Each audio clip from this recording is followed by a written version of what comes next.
বারুইপুরে অশান্তি গণপিটুনিতে ধৃত বেড়ে ৩৬। গণধর্ষণ খুনের অভিযোগে রবিবার তুলকালাম বারুইপুরে। অভিযুক্ত সন্দেহে গণপিটুনিতে মৃত্যু হয় ইন্দ্রজিৎ মণ্ডলের। সিআরপিএফ এর উপর হামলা, পুলিশের গাড়ি ভাঙচুর, রেললাইন তছনছ করার অভিযোগ। অশান্তি গণপিটুনিতে আগেই ২০ জনকে গ্রেফতার করেছিল পুলিশ। রাতভর তল্লাশিতে পুলিশের জালে এবার আরও ১৬। মেডিকেলের জন্য নিয়ে যাওয়া হয় ধৃতদের। কথা বলবো অর্পণ আমাদের প্রতিনিধির সঙ্গে। অর্পণ, মুখ্যমন্ত্রী আগেই বলেছিলেন যে ২০০ জনকে চিহ্নিত করা হয়েছে এই অশান্তির ঘটনায়। এর মধ্যে তাহলে ৩৬ জন গ্রেফতার হলো। কোথা থেকে গ্রেফতার হলো, এরা কারা, এদের কি ভূমিকা ছিল? দেখো, অধিকাংশই সূর্যপুর এলাকার বাসিন্দা এবং এর বাইরে একাধিক লোককে চিহ্নিতকরণ করা হয়েছে যারা এলাকার না। মগরাহাট, জয়নগর এবং তার সঙ্গে বারুইপুরের বেশ কিছু অংশের মানুষজন যারা শুধু অশান্তি পাকানোর জন্যই ওই জায়গায় এসেছিল। তাদের মুভমেন্ট এবং তাদের যে ওই দিনের ঘটনার সঙ্গে যেভাবে তাদের দেখা গিয়েছে, সেখানে যে একটা ঘটনার প্রতিবাদ করতে এসছে সেটা কিন্তু কোনোভাবেই মনে হচ্ছে না তদন্তকারী আধিকারিকদের। বিভিন্ন জায়গায় সিসি ক্যামেরার ফুটেজ এবং সংবাদ মাধ্যমে উঠে আসা যে ফুটেজ, সেই ফুটেজ দেখেই তাদেরকে চিহ্নিত করেছে পুলিশ। এবং গতকাল পূর্ব মেদিনীপুরের অ্যাডিশনাল এসপি অতীশ বিশ্বাসের নেতৃত্বে একটি যে বিশাল পুলিশ বাহিনী, তারা বের হন, এলাকায় তল্লাশি চালান। রাতভর তল্লাশিতে ১৬ জন এবং গতকাল প্রায় ২২ জনকে গ্রেপ্তার করা হয়। এই ঘটনায় এই পর্যন্ত ৩৬ জনকে গ্রেপ্তার করা হয়েছে এবং মুখ্যমন্ত্রী শুভেন্দু অধিকারী তিনি জানিয়েছিলেন এই ঘটনা যারা ঘটিয়েছে তাদের মধ্যে ২০০ জনকে চিহ্নিতকরণ করা হয়েছে, যার মধ্যে ৩৬ জনকে দুদিনে গ্রেপ্তার করা হলো এবং আগামী দিনেও এই ঘটনার সঙ্গে জড়িত যারা রয়েছে তাদের প্রত্যেককে চিহ্নিতকরণ করে গ্রেপ্তার করা হবে বলে পুলিশ সূত্রে খবর। অর্থাৎ অর্পণ, ৩৬ জন গ্রেফতার হয়েছে, মুখ্যমন্ত্রী বলেছিলেন ২০০ জনকে চিহ্নিত করা হয়েছে, তাহলে বাকিদের খোঁজেও কি তল্লাশি চলছে এখনো? দেখো, দুটি টিমে ভাগ করা হয়েছে, যাদের মাথায় রয়েছে অ্যাডিশনাল এসপি এবং অ্যাডিশনাল এসপির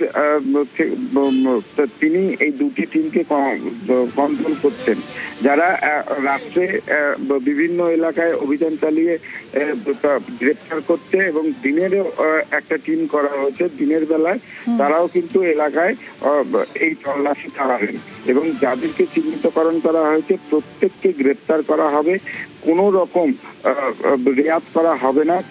সেটা পরিষ্কার করে দিয়েছে মুখ্যমন্ত্রী শুভেন্দু অধিকারী। জিরো টলারেন্স নীতি, যেখানে বিশেষ করে এই হামলার মতো ঘটনা, তুমি জানলে যে এক পুলিশ কর্মী তিনি মৃত্যুর সঙ্গে পাঞ্জা লড়ছেন কলকাতার হাসপাতালে। সিআরপিএফ এর ওপরে হামলা, রেলের সম্পত্তি নষ্ট, রেল অবরোধ এবং তার সঙ্গে পুলিশের গাড়িতে অগ্নিসংযোগের যে ঘটনা ঘটেছে, অবশ্যই এই ঘটনাক্রম একটা দুর্ঘটনা নিয়ে, যেখানে দেখা যাচ্ছে অশান্তির ঘটনায় ইতিমধ্যেই ৩৬ জন গ্রেফতার হয়েছে, বাকিদের খোঁজেও তল্লাশি চলছে। বারুইপুর অশান্তিতে দেশদ্রোহীদের হাত, অশান্তি ও গণপিটুনিতে রাজনৈতিক উস্কানি, যারা উস্কেছেন তারা পলিটিক্যাল লোক। আগেই বারুইপুরে গিয়ে সরব হন মুখ্যমন্ত্রী। মব লিঞ্চিং করে যাকে পিটিয়ে মারা হয়েছে ইন্দ্রজিৎ মণ্ডল, উনিও ইনোসেন্ট। পুলিশ আমাকে যা বলেছে তা আমার কথা নয়, তার পরিবারের সঙ্গে আমি মিট করেছি, তিনিও জাস্টিস পাবেন। যত পুলিশের গাড়ি ভেঙেছেন, রেল লাইন উপড়েছেন, প্রায় অ্যাপ্রক্স 200 আইডেন্টিফাইড হয়েছে, প্রত্যেককে অ্যারেস্ট করা হবে।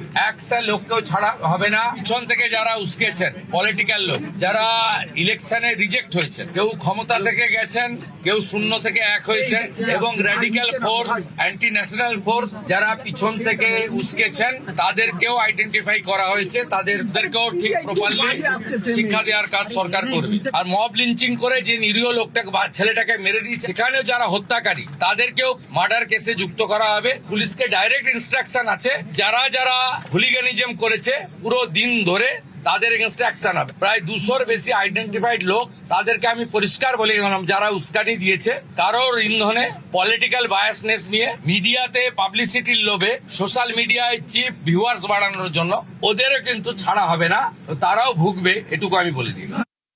গুন্ডাদের ভুগতে হবে, শুভেন্দু অধিকারীর কড়া হুঁশিয়ারি।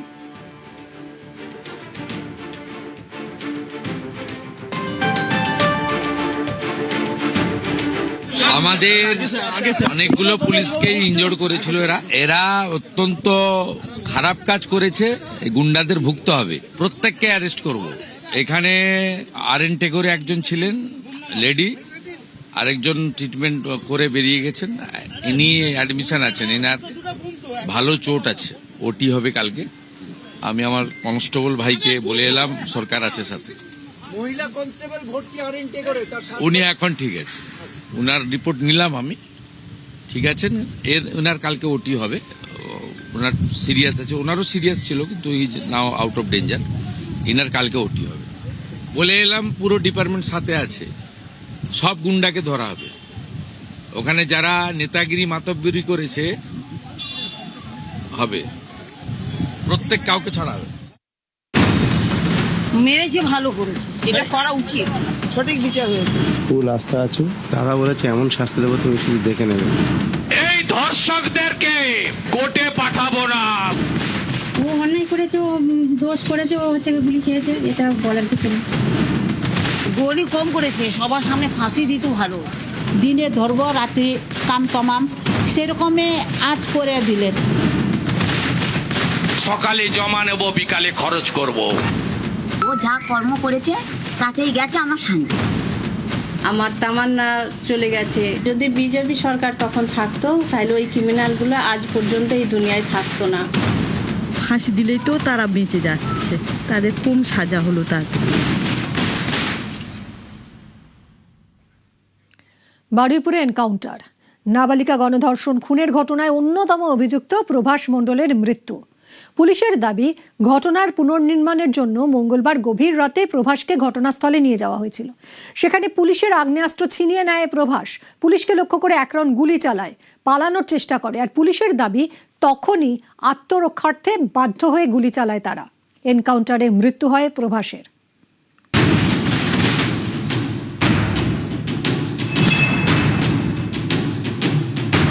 মঙ্গলবার গভীর রাত, বারুইপুরে এনকাউন্টার।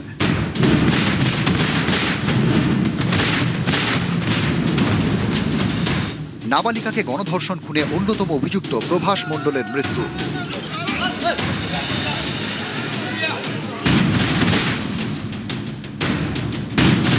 মঙ্গলবার রাত 12:45 গণধর্ষণ এবং খুনের ঘটনার পুনর্নির্মাণের জন্য প্রভাসকে ঘটনাস্থলে নিয়ে যায় পুলিশ। রেল লাইন ধরে হেঁটে ঘটনাস্থলে পৌঁছন সবাই। রাত 1:30 যে পুকুর থেকে নাবালিকার দেহ উদ্ধার হয়, প্রভাসকে সেখানে নিয়ে পৌঁছয় পুলিশের তদন্তকারী দল। পুলিশের দাবি, এসআইটি সদস্য রনি সরকারের রিভলভার ছিনিয়ে নেয় প্রভাস, পুলিশকে লক্ষ্য করে গুলি চালায়, পালানোর চেষ্টা করে। তখনই আত্মরক্ষায় বাধ্য হয়ে গুলি চালায় পুলিশ। প্রভাসকে লক্ষ্য করে গুলি চালান এসআইটির আরেক সদস্য অর্ঘ্য মণ্ডল। পুলিশ সূত্রে খবর, প্রভাসের পাঁজর এবং পেটের ডান দিকে গুলি লাগে।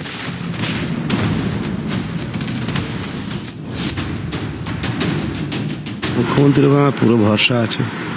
দাদার সঙ্গে কাল কথা হয়েছে, দাদার উপর পুরো ভরসা রেখেছি। আমি আর খুশি আছি এতে। আমি চাই সবাই এরকম শাস্তি পাক। পুলিশ প্রশাসনের উপর ভরসা আছে, পুলিশ ঠিকঠাক কাজ করছে। বুধবার সকালে সবার আগে এনকাউন্টার স্পটে পৌঁছয় নিউজ 18 বাংলা। প্রভাস মণ্ডল, তাকে নিয়ে গতকাল রাত্রি 12:45 এই ঘটনাস্থলে রিকনস্ট্রাকশনের জন্য এসে পৌঁছয়। প্রভাস মণ্ডলকে নিয়ে আসার পরেই, যেটা পুলিশের তরফে দাবি, যে জায়গাতে এই ঘটনা ঘটেছে সেই জায়গাতে পুলিশের কাছ থেকে রিভলভার ছিনিয়ে নিয়ে, সার্ভিস রিভলভার ছিনিয়ে পুলিশের দিকে লক্ষ্য করে এক রাউন্ড গুলি ফায়ার করা হয়। এবং যখন এই ঘটনা হয়, তারপরে যে ছবি তুমি দেখতে পাচ্ছ, এই জায়গা দিয়ে প্রভাস মণ্ডল পালানোর চেষ্টা করেছিল, পুলিশকে বাধ্য হয়ে সেই সময় আত্মরক্ষার্থে গুলি চালাতে হয়। পুলিশকে লক্ষ্য করে গুলি চালানোর পরে পাল্টা গুলিতে এই জায়গাতেই প্রভাস মণ্ডলের মৃত্যু হয়।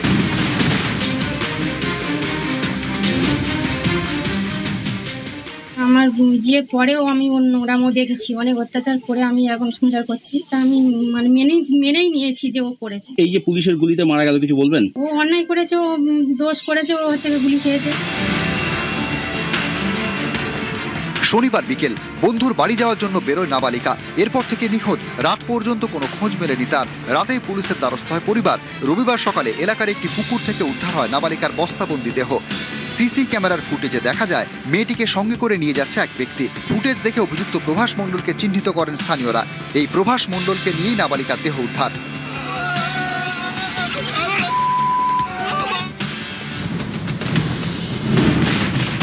মঙ্গলবার গভীর রাতে এনকাউন্টারে মৃত প্রভাস। নিউজ 18 বাংলা।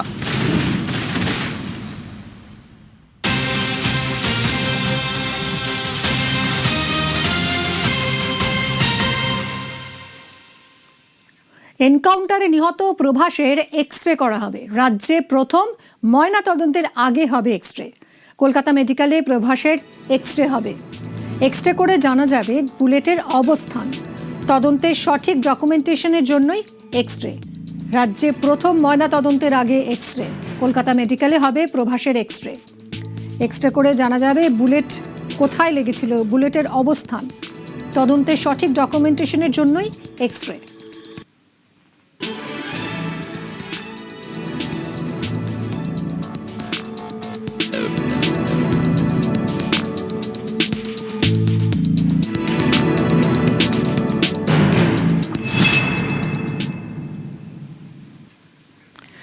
সন্তান হারিয়ে শোকে পাথর। বারুইপুরে গণপিটুনিতে মৃত ইন্দ্রজিৎ তাঁতির মাও। ছেলে বাড়িতেই ছিল, নির্দোষ। দোষীদের শাস্তির দাবি ইন্দ্রজিতের মায়ের।